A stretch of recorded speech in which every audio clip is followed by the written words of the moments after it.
ነገ እንኑር እንሙት ሳናውቀው ዛሬ ከእግዚአብሔር ፊት ብንቀርብ ምን ብለን ልንመልስ እንደምንችል የማናቅ ሰዎች ነው። ዜና አበው ላይ አንድ ታሪክ አለ። በደንብ አርጋችሁ ስሙ።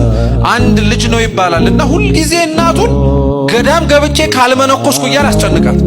ሁሌ እናቱ ደግሞ አረተው ይብቃህ እባክህ፣ አሁን የምትኖረው ኑሮ ይበቃል ይቅርባል። በፍጹም እኔ የነፍሴ ነገር ያሳስበኛል። ገዳም ገብቼ ካልጾም ካልጸለዩ ካልሰገድ የትህርምት ጽኑ የሆነ ህይወት ካልኖርኩ ምን ዋጋ አለው አለ። ብትሰራው እምቢ አለ። መጨረሻ ላይ ያለው አማራጭ ምንድነው? እናቱ በቃ ሂድ ገዳም ግባ አለችው። ገዳም ገባ።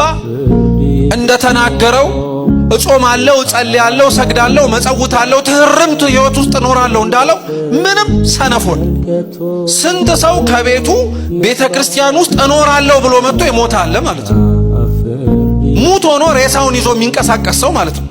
ስለዚህ ይሄ ሰው ገዳም ውስጥ ገባ፣ ሰነፍ ሆነ፣ ቆየ። በእድሜ ምንም ሊስተካከል አልቻለም። እየሰማችሁ ነው? ምንም ሊስተካከል አልቻለም።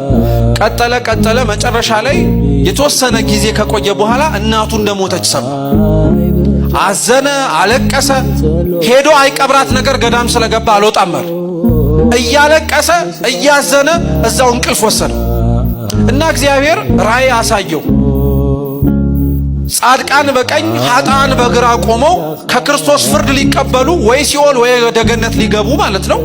እናቱ በግራ በኩል ቆማ አያት፣ ሲኦል ልትገባ ማለት ነው። ይሄ አይግረማችሁ። እሱ ደግሞ ከእናቱ ጀርባ ተሰልፎ ሲኦል ሊገባ አየ እና እናቱ አየችውና ምን እንዳላችሁ ታውቃላችሁ? አንተ ለነፍሴ ድህነት ብዬ ገዳም ገባው አላልከኝም እንዴ? ምን ታረጋለህ እኔ ጋር ተሰልፈህ አለችው። አፈረ፣ በጣም አፈረ።